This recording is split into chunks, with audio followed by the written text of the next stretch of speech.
यहो दुलरुआ बेटा श्रवण कुमार माता पिता ला काशी गया, हरिद्वार, बद्रिकाश्रम, जगन्नाथ सब तीर्थ ला घुमावत, दर्शन करावत आगे बढ़त जात है। जाते जाते घनघोर जंगल में पहुंच गए। बेटा श्रवण कांवर ला उतार के सुरतावत रहे, माता पिता के पाँव ला दबावत रहे, हवा डोलावत रहे जी। फिर का हुई भैया, अचानक श्रवण कुमार के विचार बदल गए। मन हम उचाटा मारिस और सोचे लागिस, देख तो मैं कैसन मूर्ख हाँ, ये अंधरी अंधरा ला बोहे दुनिया भर घुमावत हाँ, आखिर ये मरे हाड़ में का रखे है। तेकर बर मैं अपन तन ला अति कष्ट देवत हाँ, आखिर कब तक ये बोझा मन ला बोहे बोहे घूमत रही हाँ। श्रवण कुमार के मन में माता पिता के प्रति दुर्भावना आ गई भैया, ओकर चेहरा उदास हो गए। अंधा पिता है तो समझ गए, कहे लगे बेटा श्रवण तोर मन है कैसे उदास दिखत है, का बात है। मन के बात ला श्रवण है उगल डरिस भैया, कहे लगे कि अब मैं तुमन ला लादे लादे कहाँ कहाँ घुमावत रहूँ, मैं दुनिया भर घुमाए के ठेका नहीं ले हाँ। अब मैं अपन शरीर ला ज़्यादा दुख नहीं दूँ, मैं अपन घर जाऊँ, तुमन काहे करा। माता पिता मन कथे बेटा एक घनघोर जंगल में लाह के तय कैसे करत है। बघवा भोलवा मन हाव हाव खाँव खाँव करत है, बिन मारे के मारे मर जाबो। श्रवण कथे मर जाओ चाहे सर जाओ, मुलाकात करे बर है। अब मैं तुम्हार कारण अपन जिंदगी ला बर्बाद नहीं कराऊँ, अब मैं अपन घर जाता हूँ कही के रेंगे ल धरे। अंधरी अंधरा मन कहे लागिन बेटा कोई बात नहीं, एक काम कर, ये जंगल मिलान के झन छोड़, हम अल्लाह जैसे घर ले लाने हैं तैसे घर में पहुंचा दे बेटा। अपन गांव में जाबो तब भीख मांग के जिंदगी जी लेबो, नहीं तो भूख प्यास में भरे मर जाबो। श्रवण कुमार इनकार कर देस, मैं अब तुम्हारा एक कदम भी उठा के नहीं लेगा। श्रवण के पिता है तो कथे बेटा ये जंगल ले तो कम से कम निकाल दे, ये घनघोर जंगल में बघवा भलवा मन खा डरी हमला, ये जंगल भर ले निकाल दे, ओकर बाद तय हमला छोड़ के चले जावे। श्रवण कथे अब दुनिया भर ला घुमा डरे तो चलो 4 कदम और रेंग दी हमें कांवर ले बोहिस और 4 कदम रेंगत रेंगत जावत ही भैया वो जंगल ले जैसे निकलेस। जंगल ले निकलते ही श्रवण के विचार है तो बदल गए। कांवर ले उतारे से माता पिता के चरण में गिर के माफी मांगे लगी कि हे देवी देवता हो मोला क्षमा कर दो, मैं मूर्ख हूँ, दुष्ट हूँ, सपूत नहीं कपूत हूँ, मोर भीतर में दुर्विचार आ गिरी से तुहर मन के प्रति मैं दुर्भाव सोच डाले रहे हैं, मोला माफ़ी कर दो पिताजी कही के चरण में गिर गए। श्रवण कुमार के पिताजी बड़ा ज्ञानी रहे, वो कथे बेटा ग्लानी मत कर श्रवण, ये माँ तोर कहीं दोष नहीं है, अरे ये तो जगह के प्रभाव के कारण है। जिन जगह में तोर मति बिगड़े रही से वो जगह में चोर लुटेरा मन हम मार काट करे है, हत्या करे है, छीना झपटी करे है, वो जगह दूषित रही से तेकर प्रभाव तोर मन में पड़ गई से बेटा तय निराश जन हो। श्रवण ला धीर बंधैस, श्रवण कुमार है तो अब तो भैया कांवर ला उठैस, अब फिर अपन यात्रा शुरू करेस।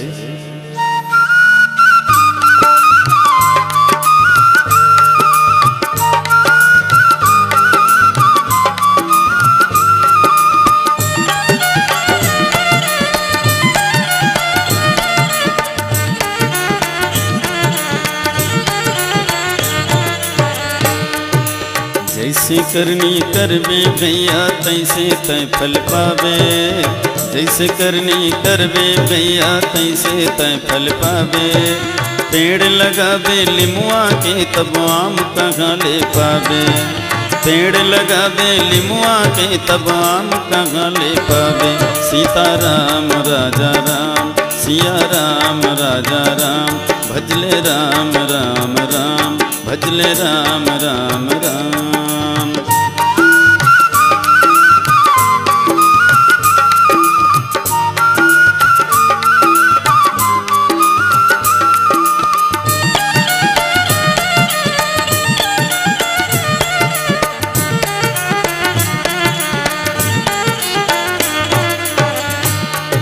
संगीत और शरीर ला तय घर खेती जान। संगीत और शरीर ला तय घर खेती जान। जैसे बोबे तैसे पावे पाप पुण्य के धान। जैसे बोबे तैसे पावे पाप पुण्य के धान। भजले राम सिया राम राजा राम जय जय राम। भजले राम सीताराम राजा राम जय जय राम।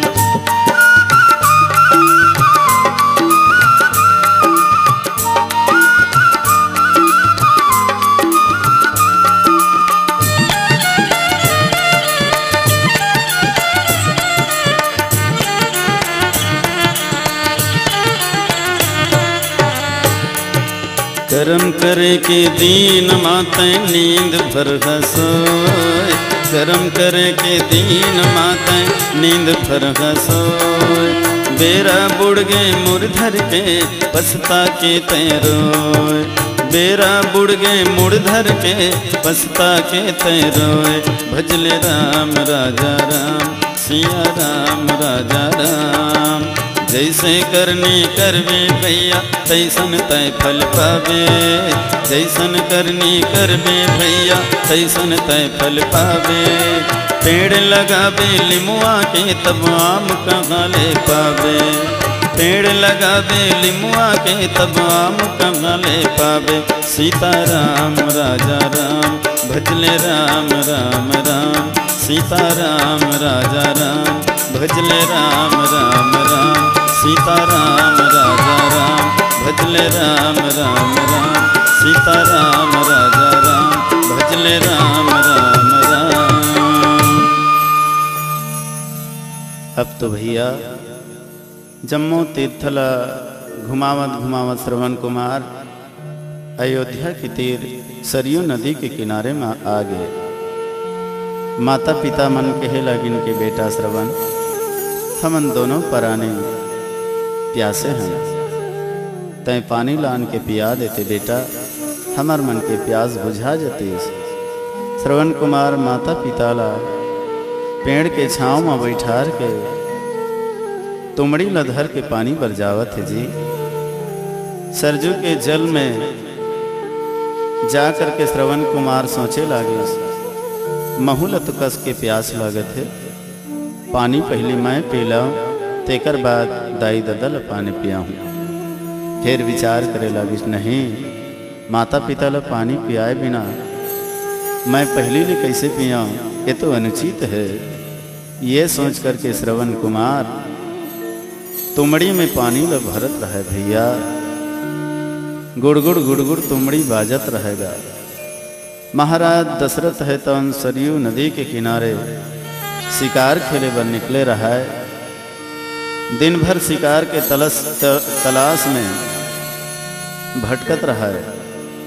एको ठन शिकार नहीं मिले रहा है। मन में विचार करीस कि सरयू नदी के किनारे जाऊं। जब पानी पिए पर मृगा आही तब मैं बोला अपन बान में मारी हाँ। ये सोच के एक पेड़ के ओधा में छिपे रहे राजा दशरथ। श्रवण कुमार के तुमड़ी बाजिश तो राजा लो मृगा के धोखा हो गए, भोरहा हो गए। बस शब्द भेदी बाण मार दिस भैया। राजा के मारे हुए शब्द भेदी बाण श्रवण के छाती में जाके गड़ गए। बाण के लगते ही श्रवण है तो हा राम कह के चिल्ला डारे और धरती में गिर गए। राजा दशरथ दौड़ के श्रवण ला उठा लिस और छाती में लगा करके बड़ा बिलक बिलक करके राजा पछतावत है। श्रवण कुमार कथे कि हे महाराज, होनी तो हो गई, अब रोए ले पछताए ले काम नहीं बने। राजा मोर छाती के बांध ले निकाल दे काबर, अब मोर ये शरीर ले प्राण पखेरु है तन उड़ना चाहत है। अब मोर समय समाप्त हो गए, मोर चिट्ठी चिरा गए, अब तो यम के दूत मोला लेगे पर खड़े देखा थे। तोर से एक निवेदन है, मोर दाई दादा मन बहुते प्यासे है, ओला जा करके तय पानी पिया दे राजा। श्रवण कुमार के बात ला सुन के महाराज दशरथ है तन जैसे ही ओकर छाती ले बान ला तिरिस श्रवण कुमार है तन बिना पंखा के पंछी बरोबर प्राण ला त्याग दिस राम राम कह के ए डहर महाराज दशरथ है तन तुमड़ी में पानी ला धर के आइस अंधरी अंधरा करा बिना बोले पानी ला पियावत रहा। काबर अगर मैं गोठिया हूँ बताऊँ तो मन पानी ला नहीं पी तो बिना बोले पानी ला पिया दूँ,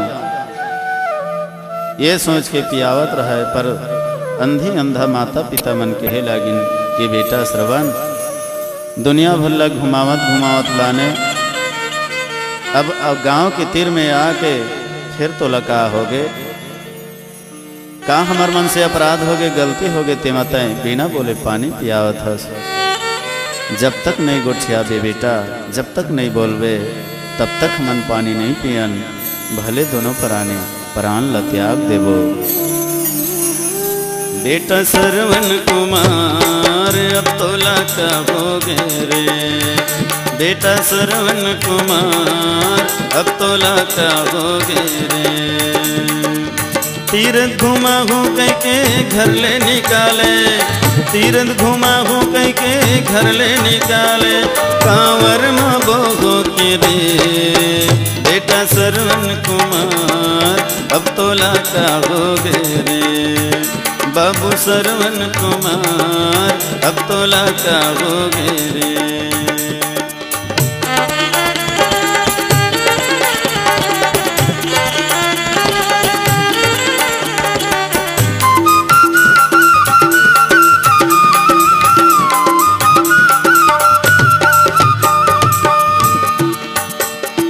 का गलती हो गए बेटा काबर रिसाए, बोले बतियाए बिना पानी पियाए। ए घर लेते निकलेगा एक मन के अगर, तीरथ घुमाए बेटा बोगे बोगे कांवर। घर लेते निकलेगा एक मन के आगर, तीरथ घुमाए बेटा भोगे भोगे कांवर। बिना बोले बेटा पानी नहीं पियन श्रवण, बिना बोले बेटा पानी नहीं पियन श्रवण, मर जा रो रो के रे। बेटा श्रवण कुमार अब तो लाका हो गए रे, बेटा श्रवण कुमार अब तो लाका हो गए रे।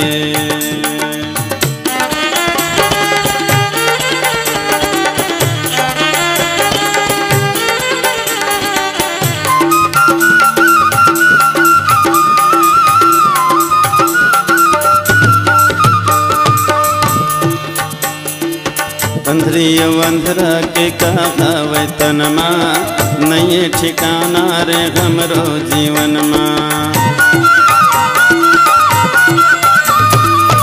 कौन जनी बेटा तह का सोचे मन माँ, कैसे अन बोलना भोगे तह रे बन माँ। कौन जनी बेटा तह का सोचे मन माँ, कैसे अन बोलना भोगे तैयारे बनमा। सुंदर गुठियावत रहे सेवा बजावत रहे, सुंदर गुठियावत रहे सेवा बजावत रहे, पावला धो धो के रे। बेटा श्रवण कुमार अब तो लाका हो गए रे, बेटा श्रवण कुमार अब तो लाका हो गए रे।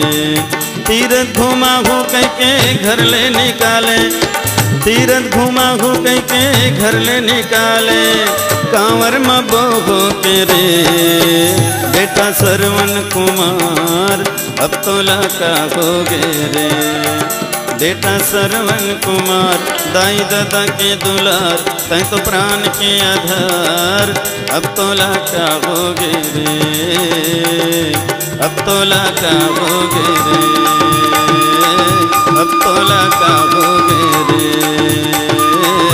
अब तो लका हो गे रे।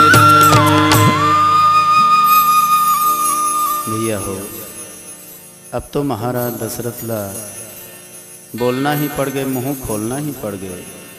दोनों हाथ ला जोड़ करके कहे लागी कि हे तपस्वी हो, मैं तुम्हार बेटा श्रवण कुमार न हूँ, मैं अयोध्या के सम्राट महाराज दशरथ हूँ। शिकार के तलाश में मैं बैठे रहे हूँ। आज मोर से बहुत बड़े अपराध हो गए, बहुत बड़े भूल हो गए। आज मैं मृगा के धोखा में तुम्हार प्राण के आधार श्रवण कुमार ला ही बाण मार पारे। सुन के अंधी अंधा तो व्याकुल हो गए भैया। पानी के बिना मछली के जीना भला कतका दुस्तर है, कतका मुश्किल है। एक जन प्राण के आधार श्रवण कुमार रही से वहू आज साथ छोड़ देश। अब तो अंधरी अंधरा के सहारा रही वहू टूट गए। छाती पीट पीट के बेटा बेटा ऐसे कही के चिल्ला चिल्ला के दोनों प्राणी रोए लागे। महाराज दशरथ ल कहते कि राजा सचमुच में ये तो बहुत बड़े अनर्थ हो गए। अब तो हमार मन के जीना है तो मिथ्या है, बेकार है। महाराज हमार बेटा श्रवण कुमार कहाँ है, बस वही कर हमला लेख दे। राजा दशरथ अंधे अंधा ला श्रवण कुमार के पास लेग थे। श्रवण कुमार ला गोदी में रख के दोनों जन माता पिता मन बहुते रोवा थे जी। रोते रोते बिलकते बिलकते राजा ला कहते कि राजा हमार मन बरतें चीता के तैयारी कर दे। अब हमार बेटा के साथ में हमू मन प्राण ला त्याग दो। ये संसार में अब जिए के कोई आधार नहीं है, जिए के कोई उद्देश्य नहीं है। महाराज दशरथ है तो चीता की तैयारी करी भैया। अंधे अंधा दोनों जन बेटा ला गोदी में लेके चीता में बैठ गए। योग के अग्नि प्रकट करीस, योग के अग्नि है तो जले लागेस। अंधे अंधा मन महाराज दशरथ ला श्राप दे दिन कि हे राजा जैन पुत्र विरह में आज हमन कलप कलप के रोवत हन, प्राण ला त्यागत हन। एक दिन तोरो बर ऐसने घड़ी आही, पुत्र के बिछोह में तहु रो रो के प्राण ला त्यागवे, ये हमार मन के श्राप है। ऐसे कह के योग के अग्नि में जल के अंधे अंधा मन अपन प्राण ला त्याग दिन भैया। धन्य है वो बेटा श्रवण कुमार ला, जेकर यश है जेकर कीर्ति है तीनों लोग 14 भुवन में आज भी छाए है। जब तक धरती आकाश रही, सूर्य चंद्रमा रही, पवन पाताल रहे, गंगा जमुना में पानी रहे, तब तक बेटा श्रवण कुमार के अमर कहानी रहे, अमर कहानी रहे। राजा दशरथ धोखा मां बान तोला मारे गे, बान तोला मारे। राजा दशरथ धोखा मां बान तोला मारे गे, बान तोला मारे। तोर मर नल सुन के भैया आँखिले आंसू ढारे गे, आँखिले आंसू ढारे। तोर मर नल सुन के भैया आँखिले आंसू ढारे गे, आँखिले आंसू ढारे। तोर सहारा राजा राम रहे जी, तोर सहारा राजा राम रहे जी। जुग जुग ले हो तोर नाम रहे जी, जुग जुग ले हो तोर नाम रहे जी। बेटा श्रवण कुमार दाई दादा के दुलार, बेटा श्रवण कुमार दाई दादा के दुलार। दाई दादा के सेवा तोर काम रहे जी, दाई दादा के सेवा तोर काम रहे जी, ए जुग जुग ले हो तोर नाम रहे जी, जुग जुग ले हो तोर नाम रहे जी, ये तोर नाम रहेगा, ये तोर नाम रहे जी, ये तोर नाम रहेगा, ये तोर नाम रहे जी।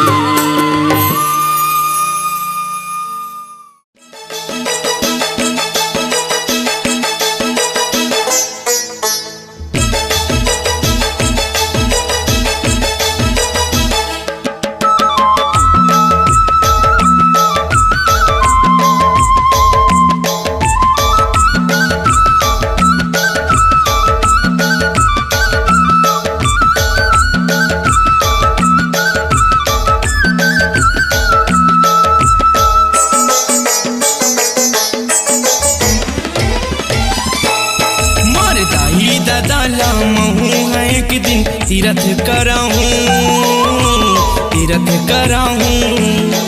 मोर दाई दादा महू है एक दिन तीरथ कराऊं सरवन जैसे बेटा बनके कराऊं निछावर हो मैं तन के, सरवन जैसे बेटा बनके कराऊं निछावर मैं तन के, महू कांवर उठाऊं तीरथ कराऊं मोर दाई दादा महू है एक दिन तीरथ कराऊं मोर दाई दादा महू है एक दिन तीरथ कराऊं।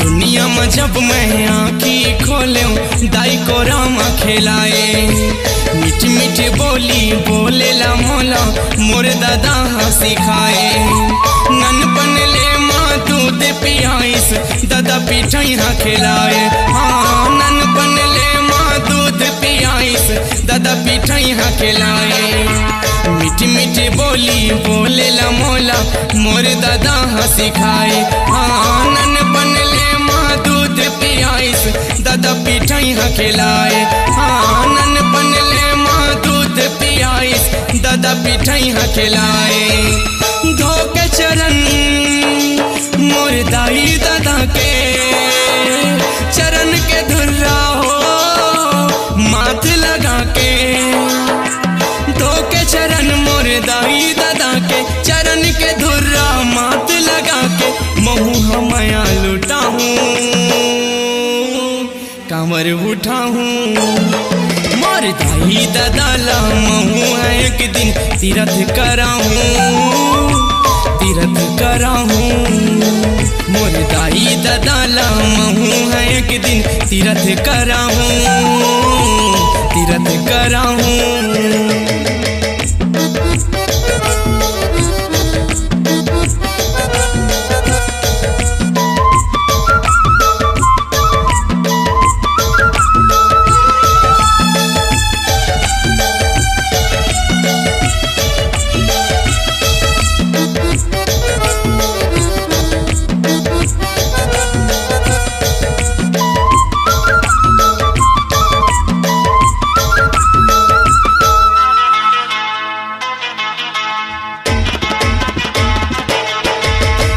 को करे मैं बड़ बड़ गलती फिर मोला गला लगाए, मोर बारे दुनिया में लड़ गए वो फिर मोर गलती ला छुपाए, माया के 2-3 छटकन देखे दादा रास्ता दिखाए, हाँ माया के 2-3 छटकन देखे दादा रास्ता दिखाए, मोर बारे दुनिया में लड़ गए वो फिर मोर गलती ला छुपाए, हाँ माया दे के दादा रास्ता दिखाए। हाँ माया के 2-3 झटकन दे के दादा रास्ता दिखाए। ये अंतस के हृदय तिरमा राख के तोला मन मंदिर माँ। ये अंतस के हृदय तिरमा राख के तोला मन मंदिर। तोरे नाम के दिया जलाऊं कांवर उठाऊं मोर दाई दादा लामहूँ। एक दिन तीरथ कराऊं तीरथ कराऊं मोर दाई दादा लामहूँ। एक दिन तीरथ कराऊं तीरथ कराऊं।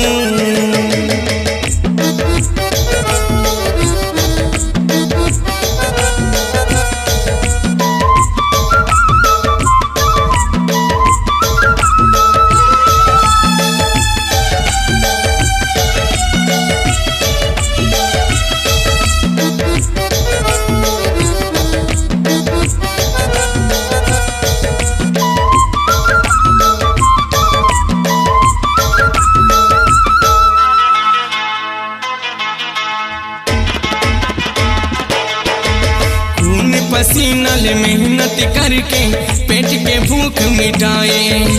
पढ़ा लिखा के बड़े करिस वो जिंदगी के सार सिखाए। महतारी के अचरा के छै हम सबके जीवरा जुड़ाए।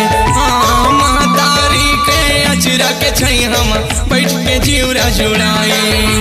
पढ़ा लिखा के बड़े करिस वो जिंदगी के सार सिखाए। हाँ महतारी के अचरा के छै हम सबके जीवरा जुड़ाए। हाँ महतारी के अचरा के छै हम सबके जीवरा जुड़ाए। सोमदत्त यादव तोरी रचना रच के गंगा साहू भजन ल भज के।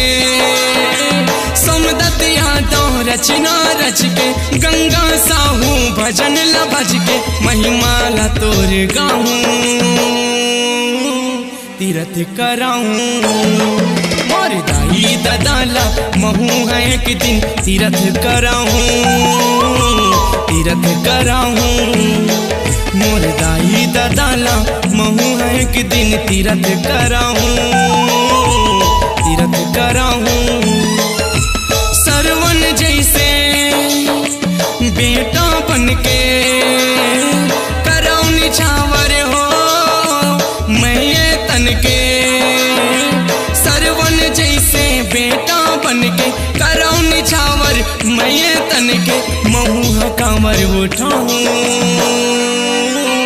तीरथ कराऊं मोर दाई दादा लामहूँ। एक दिन तीरथ कराऊं तीरथ कराऊं मोर दाई दादा लामहूँ। एक दिन तीरथ कराऊं तीरथ कराऊं मोर दाई दादा लामहूँ। एक दिन तीरथ कराऊं तीरथ कराऊं तीरथ कराऊं तीरथ कराऊं तीरथ कराऊं तीरथ कराऊं।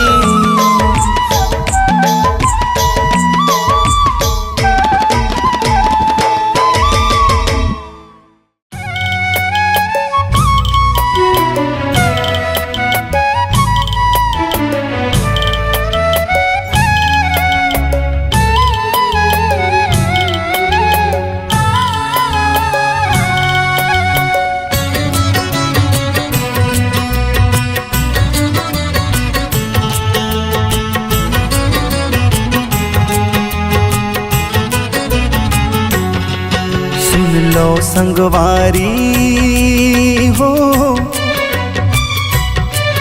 जिंदगी ममता के चिन्हारी ये माँ बाप के मया उधारी है। सत्कार करे माँ छुटाएगा उपकार करे माँ छुटाए। सुन लो संगवारी हो जिनकी ममता के चिन्हारी ये माँ बाप के मया उधारी है। सत्कार करे मछुटाएगा, उपकार करे मछुटाए।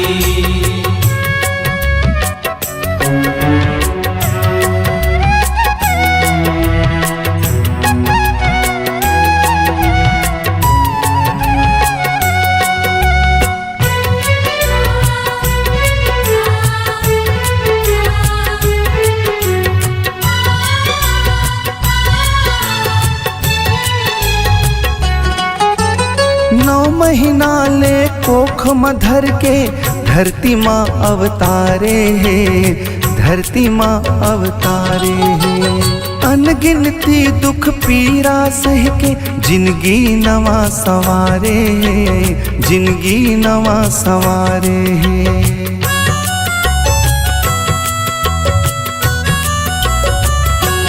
हो 9 महीना ले कोख मधर के धरती माँ अवतारे है, धरती माँ अवतारे है। अनगिनती दुख पीड़ा सह के जिंदगी नवा सवारे है, जिंदगी नवा सवारे है। जानो संगवारी हो आसरा तुम्हार बड़ भारी है, माँ बाप के मया उधारी है। सत्कार करे मछुटाएगा, उपकार करे मछुटाए।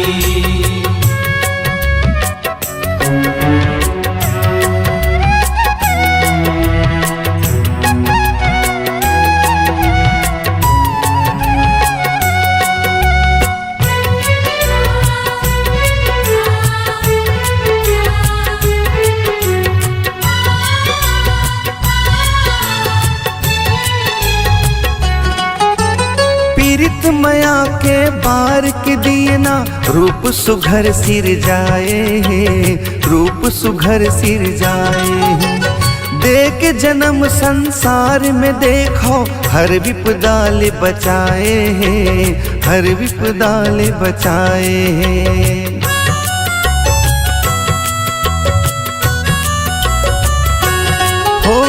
पीरित मया के बार के दिए ना रूप सुघर सिर जाए है, रूप सुघर सिर जाए है।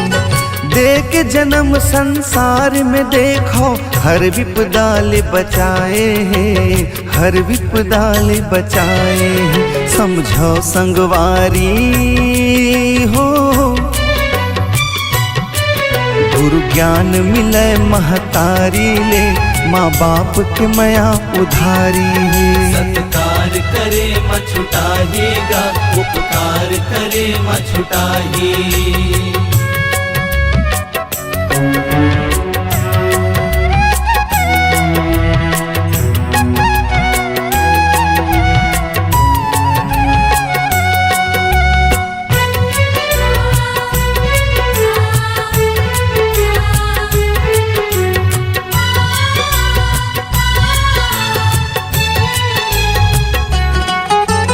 मात पिता के सेवकारी में प्राण तजे बेटा सरवन, प्राण तजे बेटा सरवन।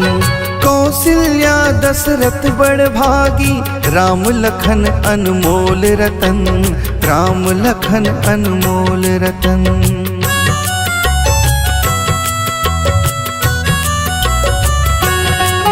अरे मात पिता के सेवकारी में प्राण तजे बेटा सरवन, प्राण तजे बेटा सरवन। कौशल्या दशरथ बड़ भागी, राम लखन अनमोल रतन, राम लखन अनमोल रतन। अब तुम्हर है पारी हो मन कर्म बचन सेवकारी के, माँ बाप के मया उधारी है। सत्कार करे मछुटाएगा, उपकार करे मछुटाए।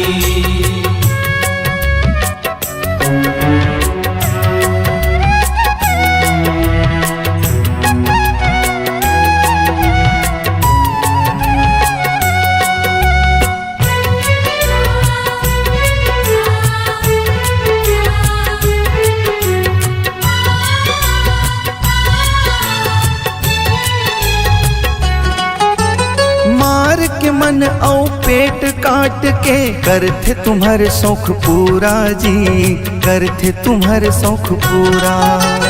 ढलते उम्र में अब वो मनला तुम झन करो अधूरा जी, तुम झन करो अधूरा।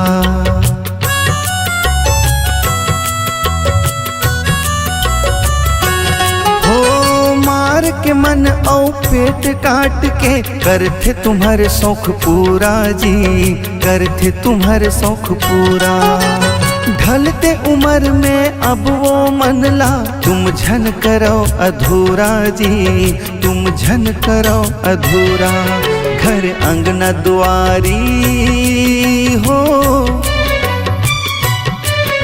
सियान के बिन अंधियारी है, माँ बाप के माया उधारी है। सत्कार करे मछुटाएगा, उपकार करे मछुटाए।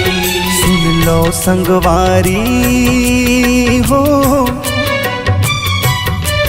जिंदगी ममता के चिन्हारी है, माँ बाप के माया उधारी है। सत्कार करे मछुटाएगा, उपकार करे मछुटाए। जिंदगी ममता के चिन्हारी है, माँ बाप के माया उधारी है।